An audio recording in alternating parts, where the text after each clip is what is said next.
The crack of a revolver split the morning air as Florence Hartwell stood on the steps of her late father's estate, the smoking gun still warm in her hand as she faced her uncle, Malcolm Hartwell, a man she once trusted but now despised. It was 1878 in Jerome Junction, Arizona Territory, and Florence had just discovered that her father's will naming her the rightful heir to the Rocking H Ranch had been replaced with a forgery that left everything to her father's younger brother.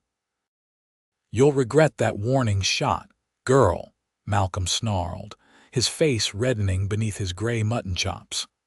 "No court in this territory will believe a woman over a respected businessman. You have until sundown to pack your things." Florence lowered the revolver, her chestnut hair whipping across her face in the hot desert wind. At 23, she had spent her entire life on this ranch, watching her father build it from nothing into one of the most prosperous cattle operations in the territory.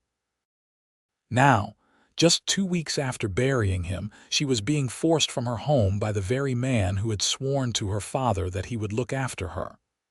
"This isn't over, Uncle Malcolm," she said, her voice steady despite the rage boiling inside her. "Father would never have left me with nothing. I'll find proof of what you've done." Malcolm's thin lips twisted into a cruel smile. "Your father died of heart failure, Florence.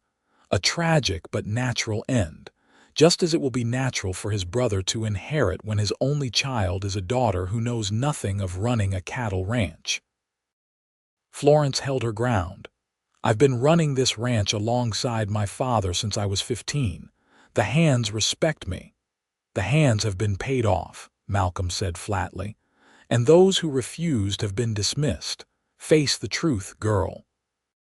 This is a man's world, and you've just lost your place in it." With that, he turned on his heel and strode back into her house, leaving Florence alone with her fury and a desperate need for justice.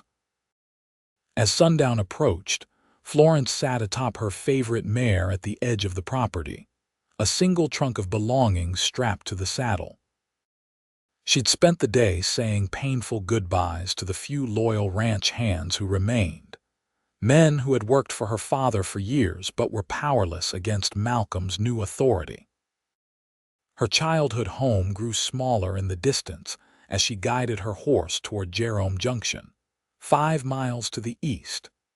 The frontier town of Jerome Junction had grown considerably in recent years, sprouting up around the silver mines and railroad depot. Still, it remained a rough place where law was more suggestion than mandate. Florence knew of only one person in town who might help her, Judge Wilson, her father's old friend.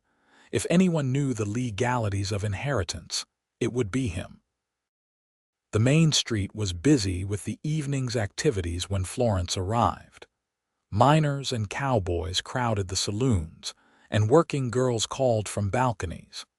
She kept her head down as she made her way to the small building that housed Judge Wilson's office and residence. Florence tied her mare to the hitching post and climbed the worn wooden steps. She raised her hand to knock but stopped when she heard voices inside. One belonged to Judge Wilson, but the other, to her horror, was her Uncle Malcolm's. "I tell you, Wilson, the girl is unstable," Malcolm was saying. "Threatening me with a gun this morning. It's a blessing my brother specified in his will that I should take over. Florence isn't fit to run that ranch, not with her temperament."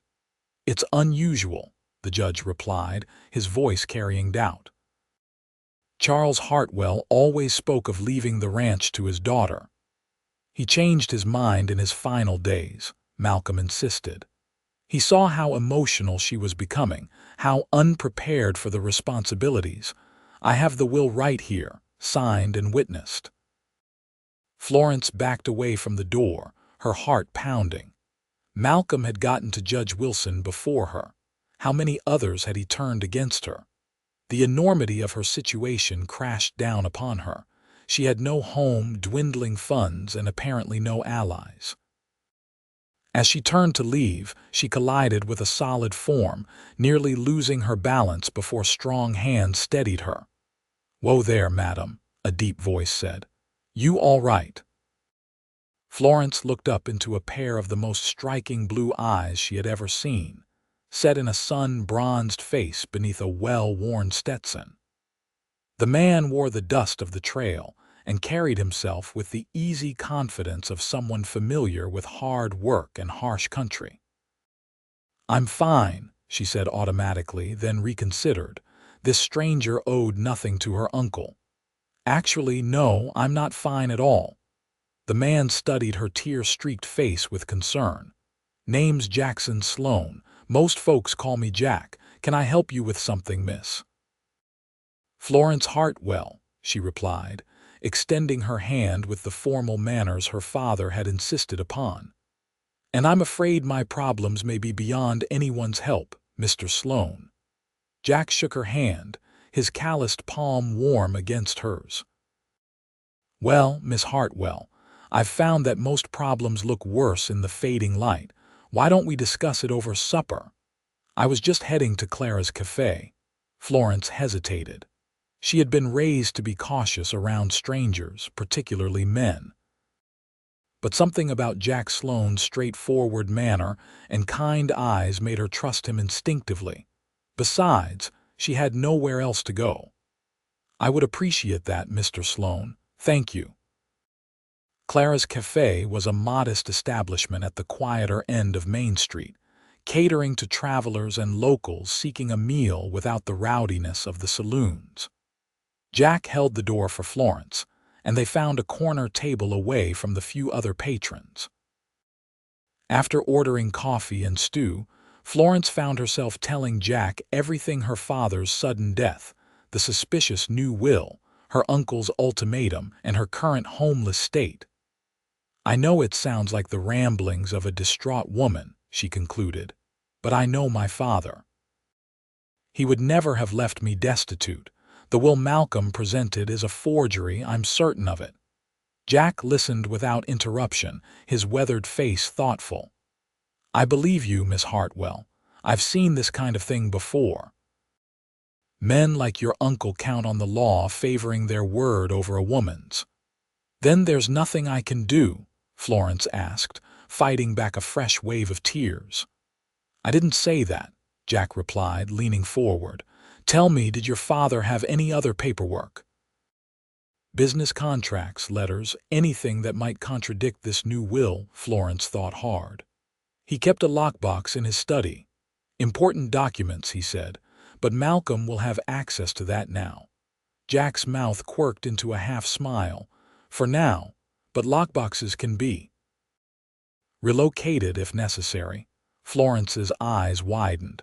"Mr. Sloane, are you suggesting breaking into my own home, not breaking in, taking back what's rightfully yours? There's a difference." He sipped his coffee. "Besides, I happen to be pretty good at moving around unnoticed." It was something of a specialty during the war. For the first time since her father's death, Florence felt a flutter of hope. "You would help me?" "Why, you don't even know me." Jack's expression grew serious. "My sister lost everything when her husband died. His brother produced a will nobody had seen before, and she had 3 children to feed. No one stood up for her." He paused, his jaw tightening at the memory. "I was off driving cattle in Texas. By the time I got back, she died of pneumonia, working herself to death in a laundry. The children went to an orphanage." His eyes met Florence's. "So yes, Miss Hartwell, I'll help you, because someone should have helped Caroline." Florence reached across the table and placed her hand on his. "I'm so sorry about your sister, Mr. Sloane." He nodded, clearly uncomfortable with sympathy. "Call me Jack, and if we're going to be partners in this venture, I should probably call you Florence." "Partners," she repeated, liking the sound of it. "What's our next step, Jack? First, you need a safe place to stay." "My friend Tom Fletcher owns the livery stable. There's a small room above it that he lets out occasionally. It's modest, but it's clean and private." Jack glanced at her fine clothes. It might not be what you're accustomed to. I can adapt, Florence said firmly. I've helped birth calves and mend fences. I can certainly handle simple accommodations. Jack's eyes crinkled with approval. Next, we need to figure out who witnessed that will. Someone had to sign it alongside your uncle. Find them and we might find our first crack in his story. For the first time in 2 weeks, Florence felt the fog of despair lifting. Here was someone who believed her, who was willing to help without question. She studied Jack Sloane's face, the lines etched by sun and wind, the small scar above his right eyebrow, the determined set of his jaw. He was perhaps 30, with the look of a man who had seen much of life but hadn't let it harden his heart. "Thank you, Jack," she said softly. "You're the answer to a prayer I was afraid to say." His cheeks colored slightly beneath his tan. "Don't thank me yet. We've got a long road ahead, and your uncle doesn't strike me as a man who gives up easily." "Neither am I," Florence replied, her chin lifting. "The Hartwells have fought for what's ours since my grandfather first came west. I don't intend to be the one who loses it all." Jack settled the bill for their meal, waving away Florence's offer to pay her share. "You'll need every cent you have," he explained. "Besides, my cattle drive just paid out. I'm flush for the moment." As they stepped out into the night air, the sound of piano music and raucous laughter spilled from the saloons down the street. Florence suddenly felt the weight of her exhaustion. The day's events confronting her uncle, being forced from her home, meeting Jack had drained her completely. Jack seemed to sense her fatigue. "Let's get you settled at the livery. We can start making plans in the morning." Tom Fletcher was a barrel-chested man with a gray, streaked beard who greeted Jack with a hearty handshake, and regarded Florence with curiosity, but no judgment when Jack explained she needed temporary lodging. "Any friend of Jack's is welcome here," Tom said, leading them up an exterior staircase to a small room above the stable. "It ain't fancy, but it's yours as long as you need it." The room was indeed simple: a narrow bed, a washstand, a battered chest of drawers, and a single window overlooking the street. But it was clean, and after Tom left them, Florence felt oddly at home. "It's perfect," she told Jack. "I can't thank you enough." Jack shifted uncomfortably, hat in his hands. "Get some rest. I'll come by in the morning and we'll figure out our next move." He paused at the door. "Lock this behind me. Jerome Junction's mostly decent folks, but better safe than sorry." After Jack left, Florence unpacked her meager belongings, changed into her nightgown, and sat on the edge of the bed. Through the thin walls, she could hear the occasional nickering of horses below. The unfamiliar sounds of town life filtered through her window: distant conversations, the clatter of wagon wheels, a dog barking. For the first time, the full reality of her situation hit her. She was alone in a rented room above a stable, with only a stranger's help to reclaim what was rightfully hers. Tears welled in her eyes, but she blinked them away. Crying wouldn't get her home back. Action would. Florence reached into her trunk and pulled out the one thing of true value she'd brought: her father's pocket watch. Opening it, she traced her finger over the inscription. "To Charles Hartwell, may you always find your way home. With love, Elizabeth." Her mother had given it to her father on their wedding day, and he had carried it until his last breath. "I'll find my way home, Father," Florence whispered, closing the watch and clutching it to her chest. "I promise." When morning came, Florence woke to the sounds of the livery already bustling with activity. She dressed quickly in her plainest skirt and shirtwaist, pinning her hair in a simple knot at the nape of her neck. Her fine dresses would do her little good in her current circumstances. A knock at her door announced Jack's arrival. He stood on the landing holding a basket covered with a checkered cloth. "Mrs. Fletcher sent breakfast," he explained, handing her the basket. "Said you'd need your strength." Florence accepted the basket gratefully, finding hot biscuits, cold ham, and a jar of preserves inside. "That's very kind of her." Jack leaned against the doorframe while Florence ate. "I've been thinking about our next steps. We need to find out who witnessed that will." "Do you know who your father's lawyer was?" "Mr. Everett Hayes," Florence replied between bites. "He has an office just off the square. He's handled the Hartwell legal matters for years." "Perfect. That's where we'll start." After finishing her breakfast, Florence accompanied Jack into town. The morning light revealed Jerome Junction more clearly than her evening arrival had permitted. It was a typical frontier town, a mix of wooden structures and a few more substantial brick buildings, with hitching posts lining the dusty main street and business signs swinging in the breeze. Everett Hayes's law office occupied the ground floor of one of the brick buildings. A brass plate on the door announced his name and profession in dignified lettering. Jack held the door for Florence, the little bell above it announcing their entrance. A clerk looked up from his desk. "May I help you?" "I'd like to see Mr. Hayes, please," Florence said. "Tell him Florence Hartwell is here about her father's estate." The clerk disappeared into a back office and returned moments later. "Mr. Hayes will see you now, Miss Hartwell." He eyed Jack suspiciously. "Just you, miss." Jack stepped forward. "I'm her legal advisor. Where she goes, I go." The clerk looked dubious but led them both into Hayes's office. The lawyer was a thin man in his 60s, with spectacles perched on his nose and thinning white hair. He stood when they entered but frowned at Jack's presence. "Miss Hartwell," he greeted her, "I wasn't expecting you. Your uncle informed me that you had chosen to leave Jerome Junction after the reading of the will." "Is that what he told you?" Florence asked, taking a seat across from Hayes's desk.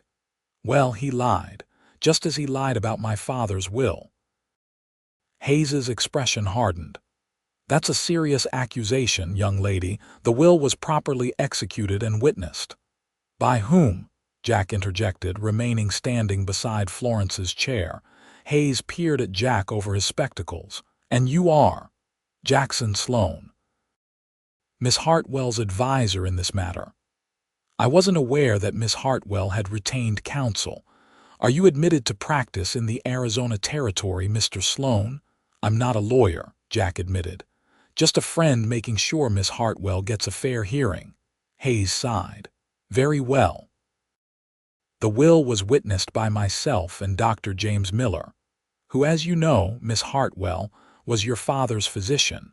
Florence leaned forward. "When was this will signed, Mr. Hayes? Because my father never mentioned changing his will to me, and we spoke of the ranch's future often." Hayes consulted a file on his desk. "It was executed 3 days before your father's passing. He was ill but of sound mind." "That's impossible," Florence stated flatly. "My father was in Prescott 3 days before he died, meeting with cattle buyers. I received a telegram from him confirming the sale." Hayes blinked in surprise. "Are you certain of the date?" "Absolutely. I have the telegram in my trunk." Jack placed his hands on the desk, leaning toward Hayes. "Seems to me there's some confusion about when this will was signed. I think we should have a word with Dr. Miller, don't you?" Hayes removed his spectacles, polishing them nervously. I suppose that would be advisable given the discrepancy." "One more thing," Florence added. "My father kept a lockbox with important documents. Do you have any knowledge of its contents?" "I believe there were various deeds, contracts, perhaps some personal correspondence," Hayes replied. "Your uncle brought the box to me after your father's death, but it was locked. He said he would find the key and return." Florence exchanged a meaningful glance with Jack. Her father had always kept the key to the lockbox on his watch chain. If Malcolm had been searching for it, he hadn't found it yet because Florence now had her father's watch safely in her possession. "Thank you for your time, Mr. Hayes," Florence said, rising from her chair. "We'll be in touch." Outside the law office, Jack took Florence's elbow, guiding her toward a quieter side street. "This is good news," he said in a low voice. "If your father was in Prescott when that will was supposedly signed, we've caught Malcolm in a lie. And if you have the key to that lockbox—" "I do," Florence confirmed, patting her pocket where her father's watch rested. "The key is hidden in a compartment in the back of his pocket watch. He showed me once, years ago." Jack's eyes lit up. "Florence, this could be the break we need. If the original will is in that box or any document showing your father's true intentions." "But the box is at the ranch under Malcolm's control," Florence reminded him.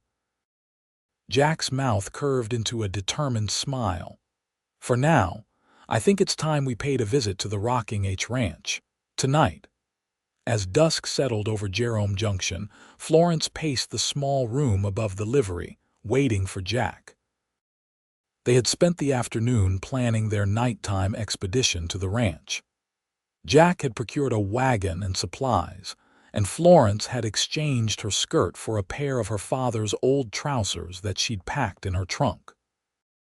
The garment was scandalously improper but necessary for the night's activities. A soft knock at her door announced Jack's arrival. He wore dark clothing and carried a bundle under his arm. "Ready?" he asked, his voice low. Florence nodded, tying back her hair with a ribbon. "As I'll ever be." Jack handed her the bundle. "Put this on over your clothes. It's getting cooler and we'll be out late." The bundle contained a man's jacket, too large for her but perfect for concealing her identity from a distance. Florence slipped it on, inhaling the scent of leather and pine that seemed to cling to everything Jack owned. They slipped out through the back of the livery, where Tom Fletcher had left a wagon hitched to a sturdy bay horse. Jack helped Florence onto the seat and climbed up beside her. "Remember," he cautioned as they left town, "we're just going to locate and retrieve the lockbox. No confrontations with your uncle or his men. In and out as quietly as possible." Florence gripped the seat as the wagon bounced along the rutted road. "I know the ranch better than anyone. Father's study is on the ground floor at the back of the house. The lockbox was kept in the bottom drawer of his desk." The 5-mile journey to the Rocking H seemed both interminable and too quick. Florence's heart raced as familiar landmarks appeared in the moonlight. The lightning-struck oak at the crossroads, the stone marker her grandfather had placed to mark the boundary of Hartwell land, and finally, the distant glow of the ranch house windows. Jack pulled the wagon off the main road about a half-mile from the house, concealing it in a stand of cottonwoods. "We'll go the rest of the way on foot," he whispered. They moved silently through the night, Jack's experience at stealth evident in his careful movements. Florence led the way, avoiding the areas where the ground would betray them with noise. As they approached the house, she noted with relief that only a few lights burned inside, suggesting most of the household had retired. "The study window," she whispered, pointing to a darkened window on the side of the house. "It has a loose latch. Father never got around to fixing it." Jack nodded and they circled the house, staying in the shadows. When they reached the window, Jack tested the latch carefully. As Florence had promised, it gave way with minimal effort. He slid the window up and helped Florence through before following her into the darkened study.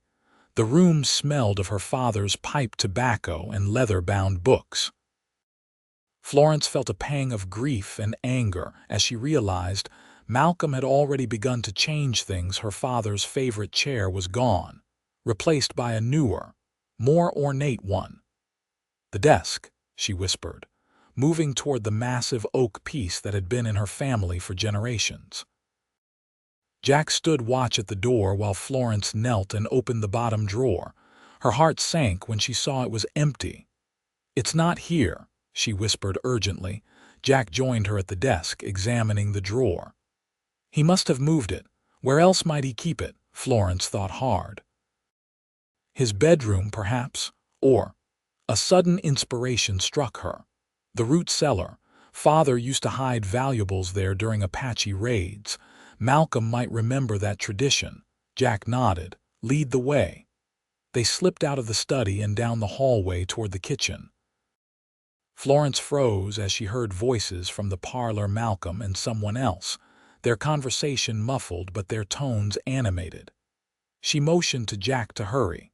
The kitchen was empty, the fire banked for the night. Florence moved to a trapdoor in the floor, partially concealed by a rug. Jack helped her lift it, revealing a ladder descending into darkness. "Wait here," Jack whispered, pulling a small tin match safe from his pocket. He struck a match and descended the ladder, the small flame casting eerie shadows. Florence stood guard anxiously, her ears straining for any sound of approach. Minutes ticked by like hours until Jack's head reappeared at the opening. "Found it," he whispered triumphantly, emerging with a metal box tucked under his arm. Florence nearly sobbed with relief. "Let's go." They had just replaced the trapdoor and rug when the kitchen door swung open. Florence grabbed Jack's arm, pulling him behind the massive oak hutch as a ranch hand entered, yawning. The man shuffled to the stove, poured himself water from the kettle, and mercifully departed without noticing the intruders. "That was too close," Jack breathed, his lips close to Florence's ear in their hiding place. She became acutely aware of his proximity, the solid warmth of him against her back, his arm protectively around her waist. For a moment, amid the danger and urgency, Florence felt an unfamiliar flutter in her chest. The moment passed as they crept from the kitchen and retraced their steps to the study window. Jack went first, taking the lockbox, then helped Florence through. They ran crouched through the shadows until they reached the safety of the trees, then made their way back to the waiting wagon. Only when they were a mile from the ranch did Florence allow herself to breathe normally again. Jack handed her the lockbox, which she cradled in her lap like a precious child. "Let's get this somewhere safe before we open it," Jack suggested, urging the horse to a faster pace. "I don't want to be caught on the road with evidence of our night's work." Rather than returning to town, Jack directed the wagon toward a small cabin in the foothills east of Jerome Junction.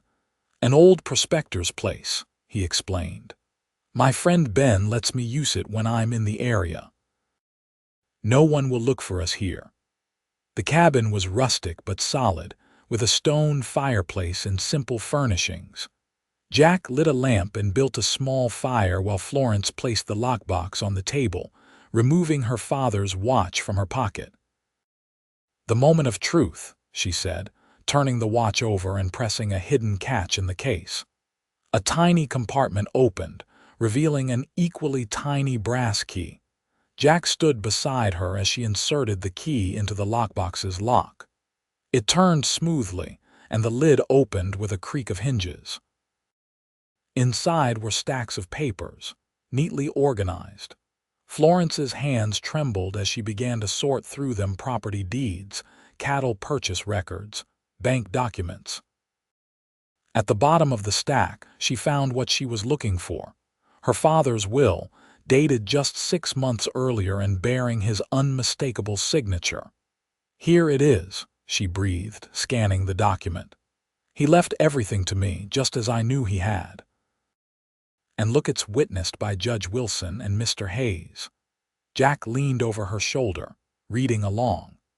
"This proves Malcolm's will is a forgery, but there's something else. We should look for any correspondence between your father and Hayes, or the judge, that might confirm this is the real will."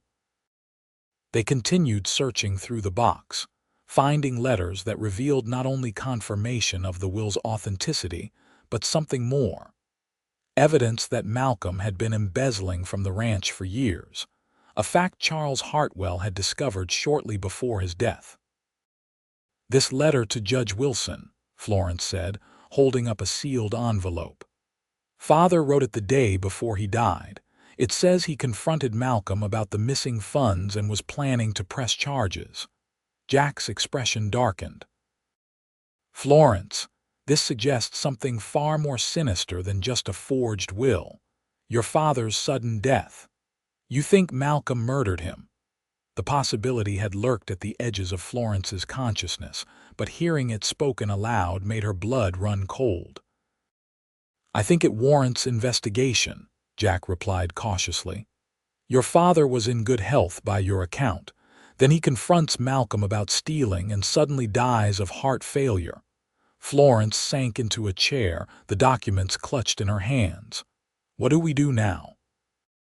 First, we secure these papers somewhere safe, Jack said decisively. Then, at first light, we take the will and the letter to Judge Wilson. If he's honest, he'll help us. If he's in Malcolm's pocket, we'll know we need to seek justice elsewhere. The implications of all they'd discovered overwhelmed Florence. She had come seeking her inheritance, but might have uncovered her father's murder. Tears spilled down her cheeks, and she made no effort to hide them. Jack knelt beside her chair, his hand covering hers. I know this is a lot to bear, he said softly. But you're not alone, Florence. I'm with you every step of the way. She looked into his eyes, seeing compassion and something more, a warmth that reached into her core. Without thinking, she leaned forward and pressed her lips to his in a brief, grateful kiss. When she pulled back, Jack's expression held surprise but not displeasure. What was that for? He asked, his voice rougher than before. For believing me, she said simply. For helping me when no one else would. Jack stood, clearly flustered but smiling. You should get some rest, he said. You can take the bed. I'll keep watch. Despite her exhaustion, Florence found sleep elusive. The cabin's single room offered little privacy, and she was acutely aware of Jack sitting by the fire, occasionally adding a log or checking the window. In the flickering light, his profile was strong and reassuring. She thought about the kiss, surprised at her own boldness. She had never been impulsive, especially with men. But Jack Sloane was unlike any man she had known, straightforward, principled, and willing to risk himself for justice. In just 2 days, he had become essential to her world.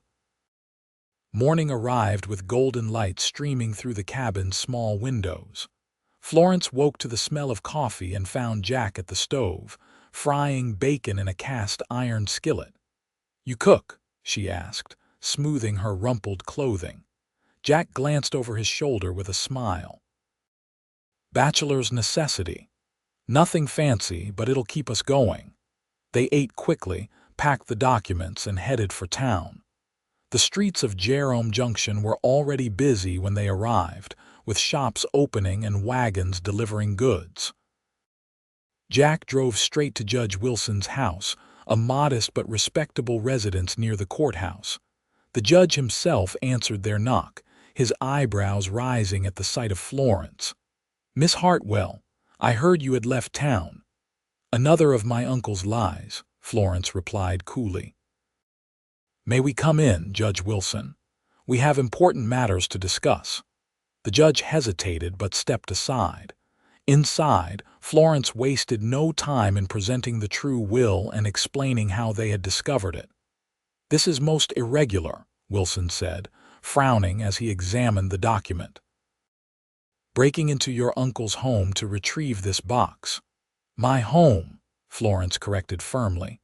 And the box and its contents are legally mine, as that will clearly states. Jack placed the letter addressed to the judge on the table. Charles Hartwell wrote this to you the day before he died. It explains why Malcolm had motive to forge the will and possibly more. Wilson broke the seal and read the letter, his face paling. This is very serious indeed. Charles suspected Malcolm of embezzlement and possibly worse. My father would never have changed his will in Malcolm's favor, Florence insisted. Not after discovering he was stealing from the ranch. Wilson nodded slowly. I believe you, Miss Hartwell. In fact, I found Malcolm's sudden production of a new will suspicious, but without evidence to the contrary, I had no legal grounds to challenge it.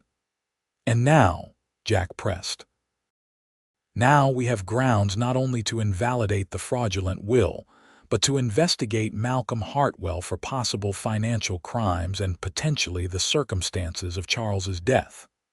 Wilson stood decisively. I'll send for Sheriff Daniels immediately. Events moved quickly after that. Sheriff Daniels, a no-nonsense lawman with a reputation for fairness, arrived within the hour. After reviewing the evidence, he deputized Jack to accompany him to the Rocking H Ranch to confront Malcolm. "I'm coming too," Florence insisted. "It's my home and my father's justice at stake." Despite objections from both men, Florence held firm, and soon they were riding toward the ranch, Judge Wilson following in his buggy with the documents. They found Malcolm in the ranch office, feet propped on the desk, her father's desk, smoking a cigar. His face registered shock, then fury at the sight of Florence. "What is the meaning of this?" he demanded as Sheriff Daniels entered, Jack and Florence behind him. "Malcolm Hartwell," the sheriff said formally. "I'm here to discuss some discrepancies regarding Charles Hartwell's will and estate." Malcolm's gaze darted between them, settling on Florence with naked hatred. "Whatever lies this girl has told you, we have the original will, Malcolm," Florence interrupted. "The real one, leaving everything to me. We also have evidence of your embezzlement from the ranch accounts." Malcolm lunged for his desk drawer, but Jack was faster, grabbing his arm and twisting it behind his back. Sheriff Daniels quickly discovered a revolver in the drawer, threatening an officer, the sheriff noted grimly. "That's another charge to add." "You can't prove anything," Malcolm snarled as the sheriff handcuffed him. "We can and will," Judge Wilson said, entering with the documents. "And there will also be an investigation into Charles Hartwell's death, given these new circumstances." As Sheriff Daniels led Malcolm away, Florence stood in the center of her father's office, her office now overwhelmed by the swift turn of events. In just 3 days, she had lost her home, found an ally, uncovered a crime, and reclaimed her birthright. Jack stood quietly by the window, watching her. "You did it," he said softly. "Your father would be proud." Florence crossed to him, taking both his hands in hers. "We did it. I couldn't have done this without you, Jack." His blue eyes searched her face. "What happens now?" "Now I rebuild what Malcolm tried to destroy," she said with determination. "The ranch, my father's legacy, my life here." Jack nodded, something like sadness flashing across his features. "You'll do a fine job of it. The Rocking H couldn't ask for a better owner." Florence realized with sudden clarity that Jack was saying goodbye, that in his mind his task was complete. The thought sent a jolt of panic through her. "And what about you?" she asked, holding his hands tighter. "Where will you go?" he shrugged, trying for nonchalance. "Back on the trail, I suppose. That's the cowboy's life." "It doesn't have to be," Florence said boldly. "Not anymore." Jack's expression turned wary, hopeful. "What are you suggesting, Florence?" "I'm suggesting that the Rocking H needs a foreman, someone who knows cattle and believes in justice. Someone I trust." She took a deep breath. "Someone I've come to care for more than I thought possible in such a short time."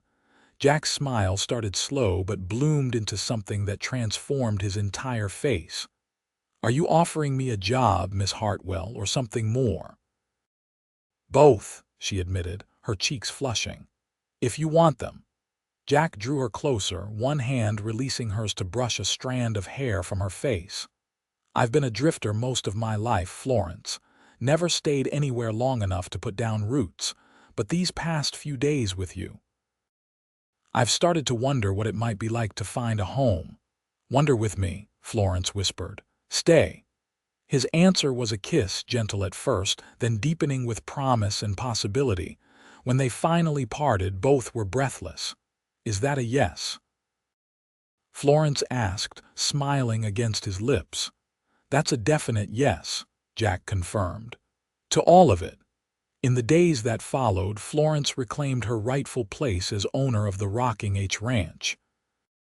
Jack moved into the foreman's quarters and immediately began rebuilding the ranch operations that had suffered under Malcolm's brief control. The loyal hands who had been dismissed returned, grateful for their jobs and pleased to work for Charles Hartwell's daughter. Malcolm remained in the Jerome Junction jail, facing charges of fraud, embezzlement. And now, after the doctor re-examined evidence from Charles's death, possible murder. Florence visited him once, not out of forgiveness, but to ask why he had betrayed his brother so completely. "You were always the favorite," Malcolm had spat. "You and your mother. Charles never saw my value, never gave me what I deserved." "He gave you a home, a job, his trust," Florence had replied sadly. "It was never enough for you." She left without looking back, determined to focus on the future rather than the bitter past. As spring turned to summer, the Rocking H flourished under Florence's direction and Jack's capable management. Their working relationship evolved alongside their personal one, built on mutual respect and deepening affection. Jack's knowledge of cattle markets complemented Florence's understanding of the land, and together, they made decisions that strengthened the ranch's position in the territory. One evening in July, they sat on the porch after a long day's work, watching the sunset paint the desert in gold and crimson. Jack had been unusually quiet, and Florence wondered if something was troubling him. "Penny for your thoughts," she said, nudging his shoulder with hers. Jack turned to her, his expression serious but tender. "I've been thinking about the future, our future." Florence's heart quickened. "What about it?" "I know we haven't known each other long," he began, reaching into his pocket, "but I've never been more certain of anything in my life." He withdrew a small ring, a simple gold band set with a single modest diamond. "This was my mother's. I've carried it with me, waiting for the right woman to give it to. Florence Hartwell, would you do me the honor of becoming my wife?" Tears sprang to Florence's eyes as she looked from the ring to Jack's hopeful face. "Yes," she whispered. "With all my heart, yes." The wedding took place in September, a celebration that brought together the entire community of Jerome Junction. Judge Wilson performed the ceremony on the Rocking H Ranch, under an arch of wildflowers and desert blooms. Florence wore her mother's wedding dress, altered to fit her taller frame, and carried a bouquet of sunflowers, her father's favorite. As they exchanged vows, Florence felt her father's presence, his approval of the man who had helped bring justice and who now pledged to share her life and legacy. When Jack slipped the ring onto her finger and sealed their union with a kiss, the gathered crowd erupted in cheers. The reception lasted well into the night, with music, dancing, and plenty of the Rocking H's finest beef. Tom and Clara Fletcher beamed with pride, having taken credit for bringing the couple together. Sheriff Daniels gave a toast to justice and new beginnings.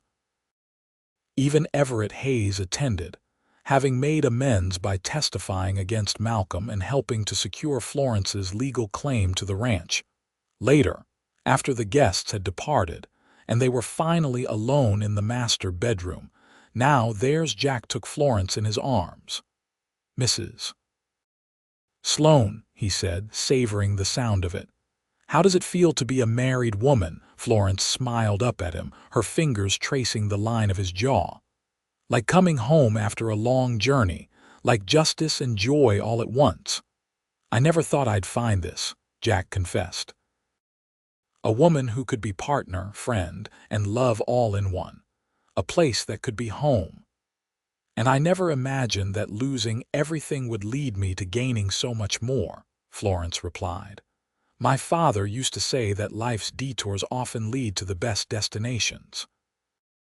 Jack kissed her then, a kiss that held the promise of their shared future, all the days and years stretching before them, filled with work and laughter and love. As winter settled over Jerome Junction, bringing crisp air and occasional dustings of snow to the high desert, the Rocking H Ranch entered a new chapter. Malcolm Hartwell was convicted of fraud and embezzlement, with the murder charge unproven but lingering in the minds of all who knew the circumstances. He was sentenced to 15 years in the territorial prison, effectively removing his shadow from Florence's life. Florence and Jack settled into the rhythms of ranch life and marriage with an ease that surprised them both. Their complementary strengths made the ranch more successful than ever, with Jack's innovations in breeding and Florence's careful financial management increasing their herd and profits. In December, as they celebrated their first Christmas as husband and wife, Florence shared news that brought tears of joy to Jack's eyes. They would welcome a child in the summer. A son or daughter to inherit all we're building, Jack marveled, his hand gentle on her still flat stomach. Your father's grandchild. A new generation of Sloanes for the Rocking H, Florence agreed, leaning into his embrace. Father would have loved being a grandfather. He'd have been proud of all you've accomplished, Jack assured her. Reclaiming your inheritance, bringing Malcolm to justice, keeping the ranch strong. Florence smiled, thinking of how far she had come from that desperate day when she'd been forced from her home with only a trunk of belongings and a determination to fight for what was hers. None of it would have happened without you, Jack. You were the one person who believed me when I needed it most. I'd say we saved each other, Jack replied thoughtfully. You gave me a home when I'd stopped believing I deserved one. As they sat before the fireplace, planning for their child and their future, Florence felt a profound sense of rightness. The journey had been difficult, marked by loss and betrayal, but it had led her to this moment, to the love of a good man, and the certainty that justice, however delayed, had finally been served. Their child, a son they named Charles Jackson Sloane, was born in July 1879, bringing new joy to the Rocking H. With Jack's blue eyes and Florence's determined spirit, little CJ, as they called him, became the center of their world. Jack proved to be a natural father, as tender with his son as he was capable in running the ranch. By the time CJ was 3, the Rocking H had expanded its operations to include not only cattle but horses as well, with Jack developing a line of cow ponies that became sought after throughout the territory. Florence, meanwhile, had become involved in territorial politics, advocating for women's property rights and using her own story as powerful testimony. In 1883, they welcomed a daughter, Elizabeth Caroline, named for both their mothers. The family was complete, and the Rocking H continued to thrive under their shared leadership. Over the years, the story of Florence Hartwell's fight for her inheritance became something of a legend in Jerome Junction, how a determined young woman and a principled cowboy had stood against injustice and won. Young women in similar situations sometimes sought Florence's advice and support, which she gave generously, remembering her own desperate days and Jack's sister, who had not been so fortunate.